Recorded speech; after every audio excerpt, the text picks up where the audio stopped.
पारख प्रकाशी जो भये गुरुदेव आप,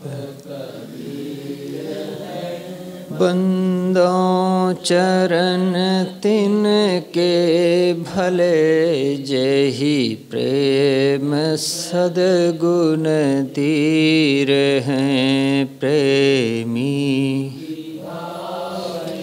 चाल मन जो प्रेम दिल साचार है वही,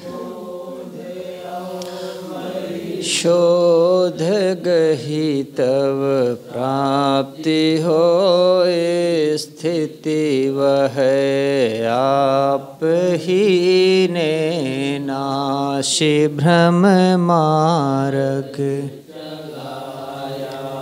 ज्ञान का बीजक बनाया ग्रंथ जो सोई भया परमान का कबीर। नाम जेहि सोई जनाया जान का, को जो हान करी वही बंदी मम मन मान का। ज्ञान को जो हान करी मम मन मान का।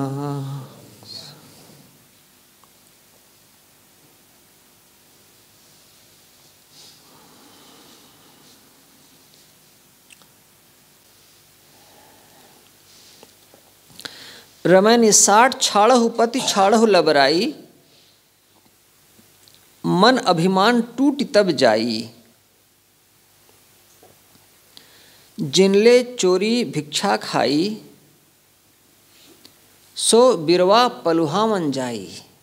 पलुहावन, पलुहाना, जब गाय दूही जाती है तो उसको पहले पलुहाया जाता है, उसके थनों में दूध उतर आता है, उसको थोड़ी संवेदना जगती है, वही है पलुहाना।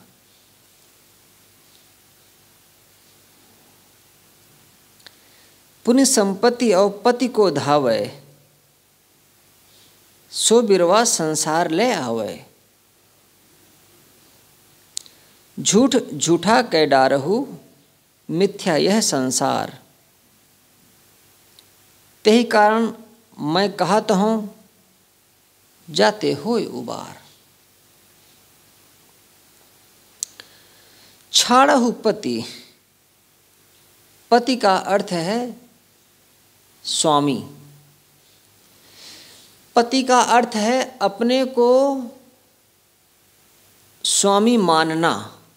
देखें, पति शब्द में दो अर्थ छिपे हुए हैं, इसको ध्यान दीजिएगा। रामायणी 60 खोलिए आप शीशराम साहब। चश्मा के बिना देख पाते हैं? हाँ, इधर उधर चित्त को मत ले जाइए, बस उसी पर नजर रखें। याद करने वाली बातें बाद में याद करना है। छाड़हु पति, पति के यहाँ पर दो अर्थ हैं। पति का अर्थ हुआ स्वामी। छाड़हु पति, छोड़ दो पति को। जीव अपने से अलग एक परमात्मा मानता है, उस परमात्मा को अपना स्वामी मानता है। साहब कहते हैं परमात्मा को अपना पति मानना छोड़ दो। पहला अर्थ, अपने से अलग कोई कल्पित परमात्मा को अपना मुखिया मानना, इसको छोड़ दो।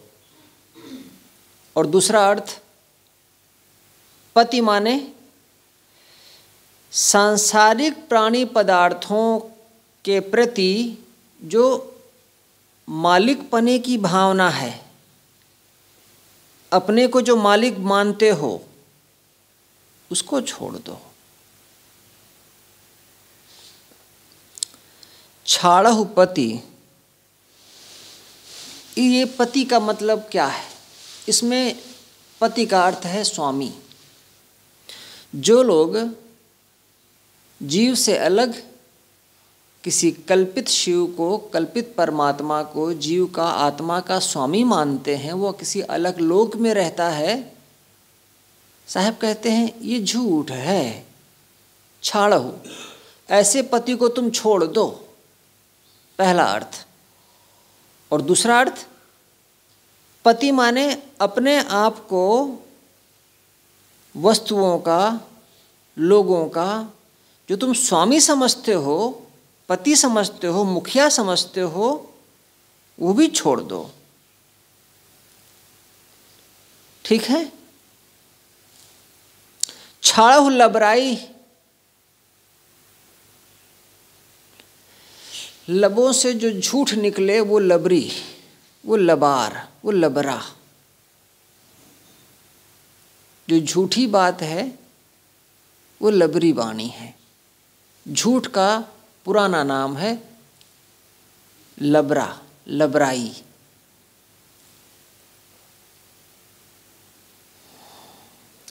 लबरी वाणी छोड़ दो।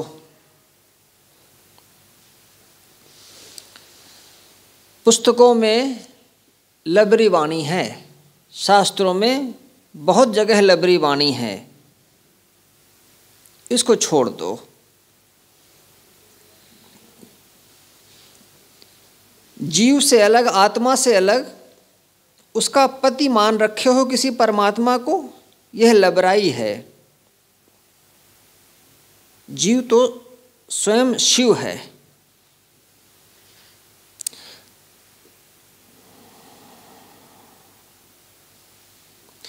मन अभिमान टूट तब जाई,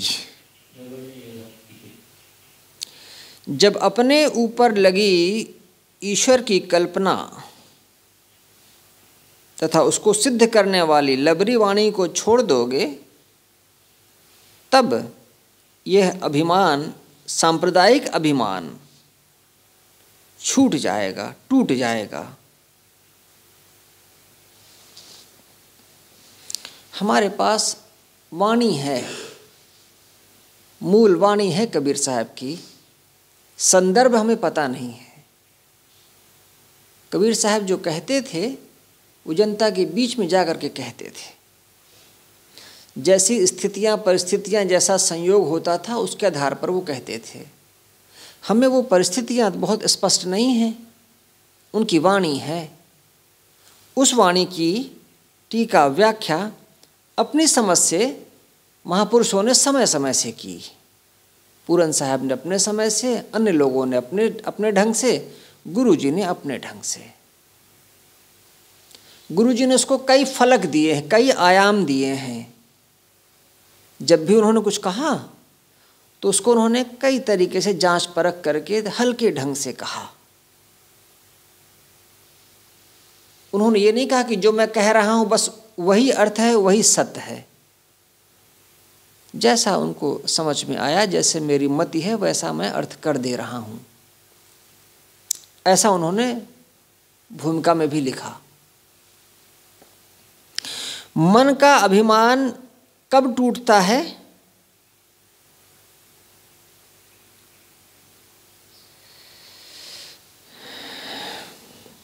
अब इसको थोड़ा सा सुन लें, जो साहब की व्याख्या है। मनुष्य अपने आप को ऐसी वस्तुओं का स्वामी मानता है,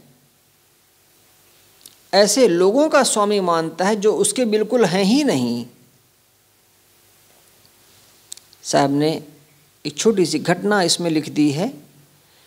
एक सेठ ने करोड़ों की लागत से विशाल भवन बनवाया।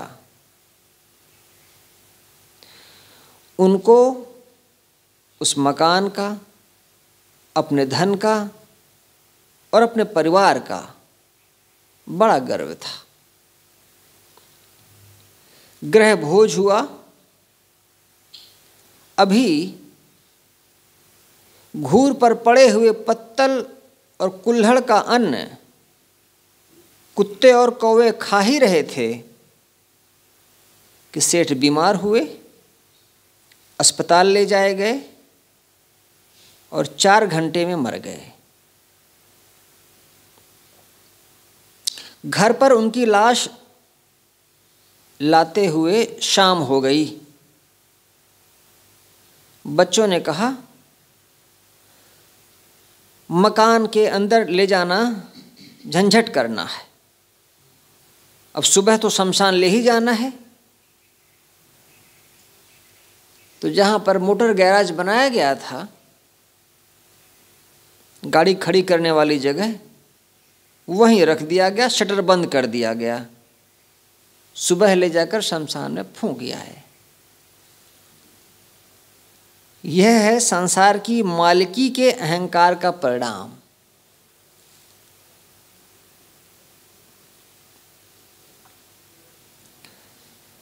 माया के मद में अंधा आदमी समझता है कि मैं युवक हूँ, सुंदर हूँ, धनवान हूँ, सुंदरी स्त्री साथ है, संतान है, बड़े मित्र हैं मेरे, बड़ी मर्यादा और सम्मान है। मेरे समान कौन है? परंतु उस विमोहित व्यक्ति को यह पता नहीं कि इनके समाप्त होते और छूटते देर नहीं लगेगी। क्षाणु पति, इन सारे प्राणी पदार्थों का मैं मालिक हूं, ऐसा मानना छोड़ दो और इन मायावी वस्तुओं के बारे में तुम लबराई करते हो, डींगे मारते हो, गप मारते हो, झूठी बातें करते हो, इन्हें भी छोड़ दो। गुरुजी ने इस पंक्ति का जो अर्थ किया है वह है सांसारिक वस्तुओं पर और प्राणियों पर अपने को उनका स्वामी मानना और उसके बारे में लंबी डींगे हाँकना, ये छोड़ दो। ये व्यवहारिक अर्थ है। और आध्यात्मिक अर्थ है अपनी आत्मा के ऊपर किसी कल्पित परमात्मा को बैठा लेना और शास्त्रों से उसकी सिद्धि करना। इसको हटा दो।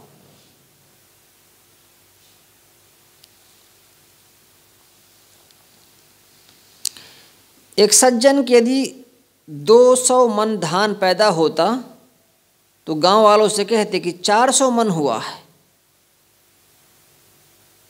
और जब गांव के बाहर जाते दूसरे लोग पूछते कितना धान हुआ तो 1000 मन बताते, या और दूर जाते तो 2-3 हजार मन बताते।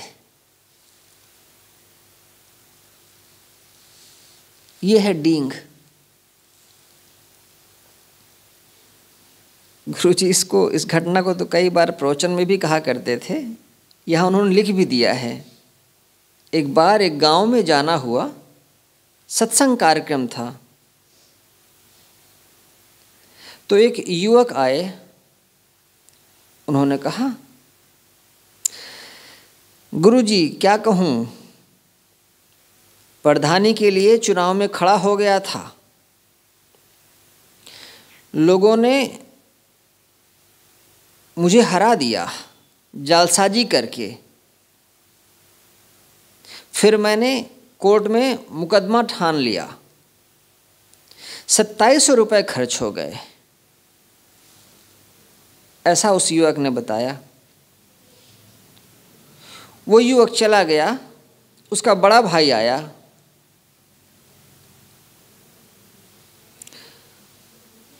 बड़े भाई ने कहा, गुरुजी ये छोटा बेकार में धन फूंक रहा है, अभी ये कोर्ट में केस करके आया है, 500 रुपया खर्च कर दिया। वो बताया था 2700। बड़ा भाई आया, बताया 500 रुपये लगे थे। फिर वो चला गया। फिर उन दोनों के पिता आए।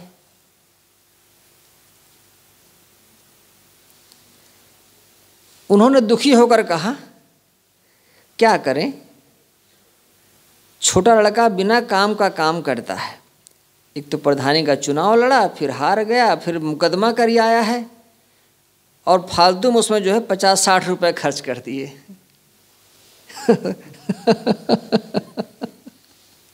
गुरु जी लिखते हैं वे तीनों मीटिंग करके तय कर लेते कि कितनी रकम बताना है। सभी 2700 बताते तो अच्छा होता, लेकिन सब अलग अलग रकम बता रहे हैं। हमारे असत्य के लिए ही हमारे लोग ही घृणा करते हैं।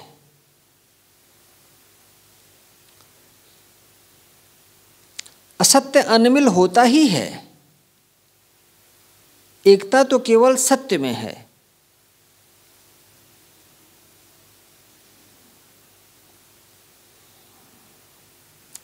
कितना ये सुंदर है ये वचन। असत्य अनमिल होता है, एकता तो केवल सत्य में है। जितने ढकोसले हैं, जितने कर्म कांड हैं, सबके अलग अलग हैं। जब सारे कर्म कांड छोड़ दो, सारे ढकोसले छोड़ दो, तो चुपचाप शांत होकर के बैठ जाओगे। कोई एक सभा हो जिसमें ईसा आए, मोहम्मद आए, कबीर आए, नानक आए, बुद्ध आए, महावीर आए, रमन जैसे लोग पहुँचे, विशाल देव जैसे लोग पहुँचे, आपको लगता है कोई बात होगी? सब मौन होंगे। किसको क्या समझाएंगे?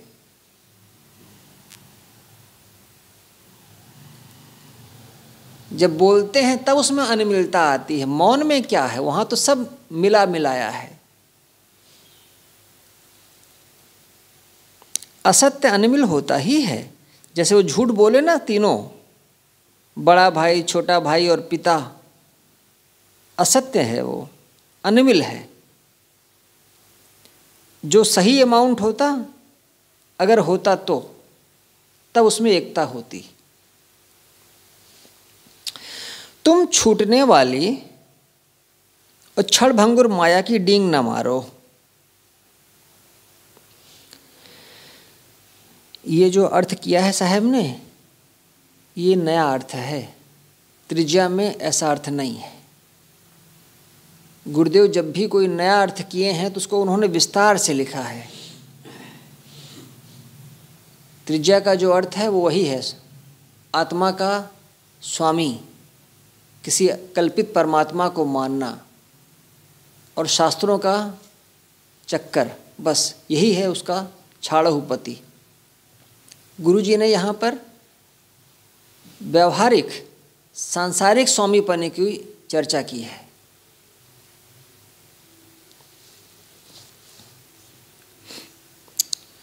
माया के रोब और उसकी डींग हाँकना छोड़ दोगे, तब तुम्हारे मन का अहंकार समाप्त हो जाएगा। अहंकार समाप्त होने पर स्वामीपन का रोब तथा झुठाई भी छूटते जाएंगे। दूसरी पंक्ति, जिन ले चोरी भिक्षा खाई। चोरी और भिक्षा से जिन्होंने अपना पेट पाला,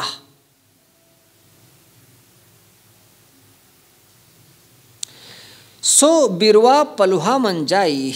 बिरवा वृक्ष, भवबंधन का वृक्ष, संसार का वृक्ष, संसार रूपी वृक्ष, भवबंधन रूपी वृक्ष। सो बिरवा, पेड़ नहीं, बिरवा, अभी वो कोमल कोमल अभी बढ़ना शुरू हुआ है, उसी को बिरवा कहा जाता है। सो बिरवा पलुहा मन जाई।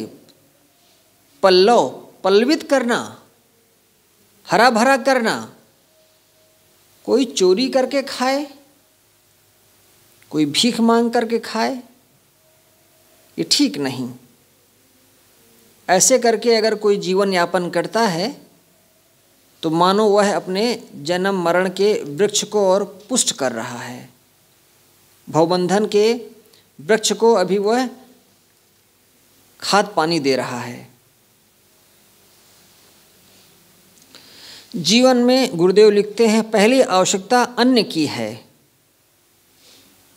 कोई बहुत धनी आदमी हो, भूख से तड़पता हो, तो अपना सब कुछ देकर भी वह एक रोटी पाना चाहेगा। राजा राजा इसीलिए कहलाता है कि उसके पास खाने पीने और भोगने के अपार साधन होते हैं, और गरीब आदमी इसीलिए गरीब कहलाता है कि उसके पास जितनी आवश्यकता है वो बड़ी मुश्किल से पूरी हो पाती है।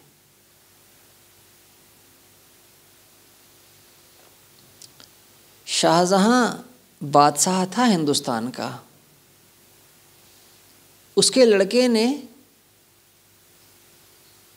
बुढ़ापे में, बहुत बूढ़ा नहीं हुआ था, बहुत बूढ़ा नहीं हुआ, कुल 25 साल के आसपास शासन किया था उसने, शाहजहां ने। और उसके छोटे लड़के ने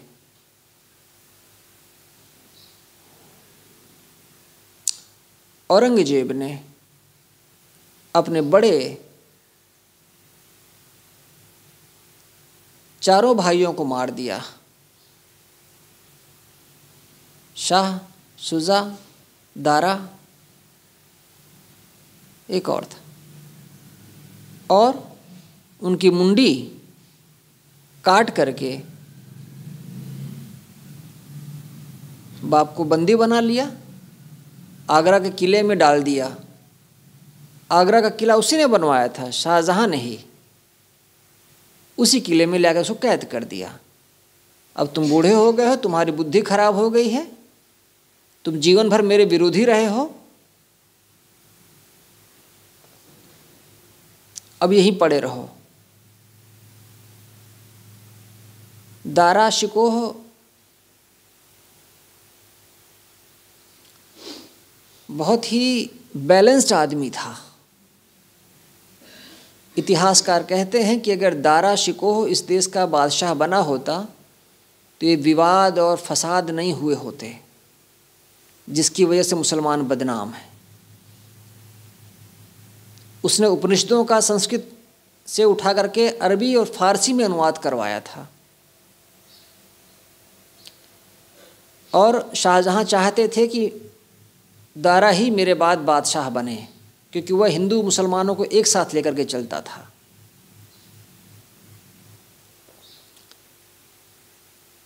लेकिन जब औरंगजेब बादशाह हुआ, विजयी हुआ, तो उसने दारा का सिर काट करके अपने बाप के पास भेज दिया। यही है ना वो जिसके नाते तुम मेरी उपेक्षा किए जीवन भर, देख लो। वो तो गिर पड़ा। दारा के 2 लड़के थे, वो बड़े प्यारे थे शाहजहां को। उन दोनों के सिर काट करके भेज दिए, अपने भतीजों के सिर काट करके बाप के पास। देख लो, यही है ना वो जिनको तुम बहुत सिर चढ़ाते थे।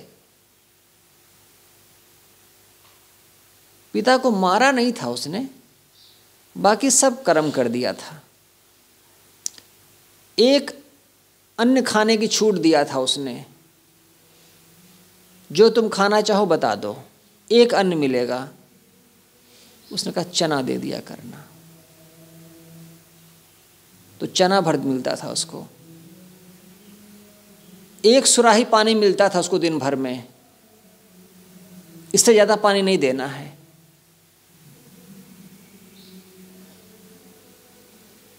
उससे कोई मिलने नहीं आए, एकदम तन्हाई में जिए। अगर खाना हो तो अफीम खाए, अफीम खाने से बेसुध हो जाते हैं।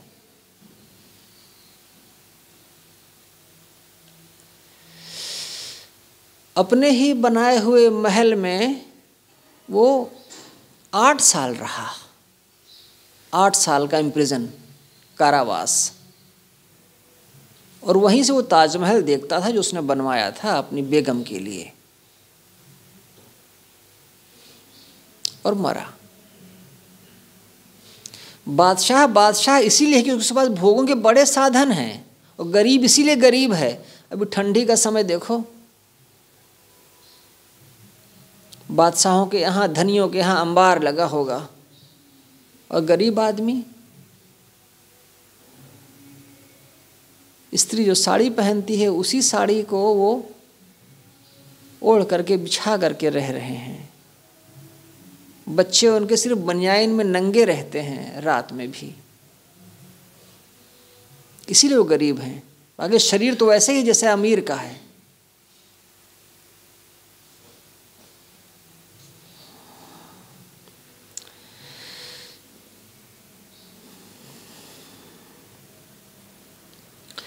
पहली आवश्यकता अन्न की है। एक सम्राट भी अपना सब कुछ देकर के रोटी पाना चाहेगा। अन्न के उपार्जन करने वाले कृषक का बड़ा महत्व है। गुरुजी लिखते हैं, कृषक खेत और बीज से खींचकर अन्न पैदा करने वाला कृषक है। इसे कोई अस्वीकार नहीं कर सकता कि अन्न पहली आवश्यकता है, इसके बिना जीवन चल नहीं सकता।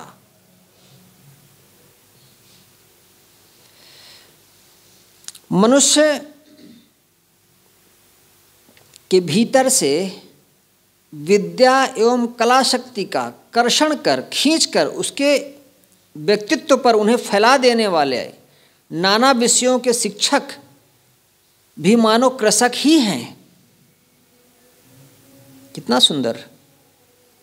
शिक्षकों के बिना, अध्यापकों के बिना मनुष्यों की अधिकतम शक्ति सोई ही रहेगी।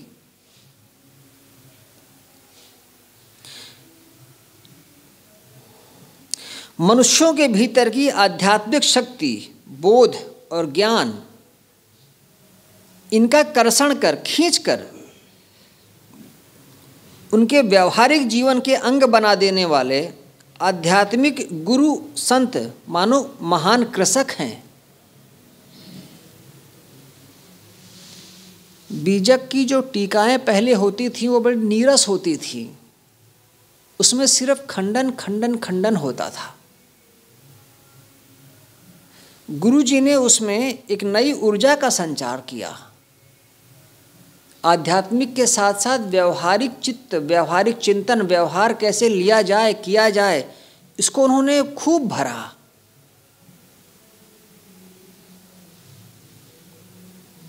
मैंने कल कहा था ना, रामस्वरूप साहब की टीका पढ़ें कहीं कहीं, समाज में, परिवार में उसका अर्थ नहीं कर सकते हैं, ऐसी भाषा है कहीं कहीं, गंदी भाषा है, जुबान है। गुरु को ऐसी भाषा नहीं लिखनी चाहिए थी।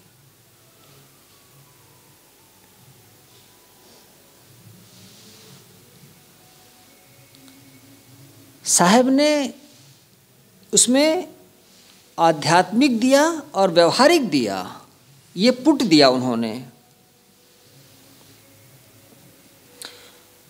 भौतिक, मानसिक, बौद्धिक, आध्यात्मिक, मानवीय शक्ति का कर्षण कर, खींच कर जो उन्हें व्यक्ति और समाज के लिए कल्याणकारी बनाता है, उपस्थित कराता हुआ कृषक ही है। वह चाहे गुरु हो, चाहे अध्यापक हो, चाहे कृषि काम करने वाला कृषक हो। जो उपार्जन करे वह दूसरों द्वारा कुछ पाने का अधिकारी है। ध्यान दें, जो दूसरे की किसी भी वस्तु की चोरी कर उसका उपभोग करता है या समर्थ रखते हुए भी भीख मांगकर खाता है, वह मानवता के प्रति द्रोह करता है। ऋग्वेद के ऋषि कहते हैं कि व्यर्थ का अन्न खाने वाला असावधान है। मैं सच कह रहा हूं, वह अपना विनाश कर रहा है। न पूज्यों को खिलाता है न मित्रों को खिलाता है, केवल स्वयं खाता है, वह केवल पाप ही खाता है। साहब ने इसको बहुत विस्तार से लिखा है। तुम समाज को भौतिक, बौद्धिक, आध्यात्मिक कोई कल्याणकारी वस्तु दो, तब तुम समाज से कुछ पाने के अधिकारी हो। चोरी करके खाने वाले पापी हैं और समर्थ रहते हुए मांग कर खाने वाले भी पापी हैं। ऐसे लोग अपने मानसिक संसार वृक्ष को हरा भरा करते हैं। ऐसे लोगों का मन वासना ही नहीं हो सकता। ऐसे लोग तो अकर्तव्य कर तथा कर्तव्यहीन होकर अपने मन को मलिन बनाते हैं, अपने भवबंधनों को दृढ़ करते हैं। भिक्षावृत्ति पर रहने वाले वीतराग संतों पर यह भ्रम नहीं होना चाहिए। वे तो समाज को बहुत बड़ा अध्यात्म का बल और धन देते हैं। वे तो ज्ञान उपार्जन करने वाले कृषक ही हैं। इस प्रकार इसका थोड़ा सा अर्थ यहाँ से पढ़ा गया। साहिब बंदगी साहिब। वंदन है गुरुदेव तुमको, वंदन है गुरुदेव, वंदन व तुमको, वंदन है। काल जाल के फंदा, काल जाल के फंदा भारी, परख लखायोगे व तुमको, परख लखायोगे व तुमको। वंदन है गुरुदेव, वंदन है गुरुदेव तुमको, वंदन है गुरुदेव। वेद शास्त्र सब खोजत आए, वेद शास्त्र सब खोजत आए, मर्म न जानत केव तुमको, मर्म न जानत केव तुमको। वंदन है गुरुदेव, वंदन है गुरुदेव तुमको, वंदन है गुरुदेव।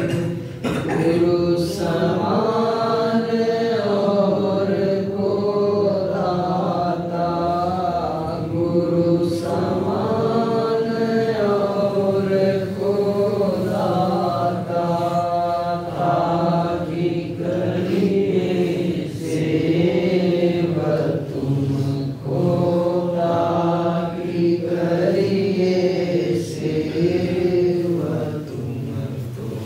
वंदन है गुरुदेव, वंदन है गुरुदेव तुमको, वंदन है गुरुदेव। साहिब कबीर अभय पद दाता, साहिब कबीर अभय पद दाता, पूरन परख समेव तुमको, पूरन परख समेव तुमको। वंदन है गुरुदेव, वंदन है गुरुदेव तुमको, वंदन है गुरुदेव। साहिब साहिब सतगुरुदेव की जय। समान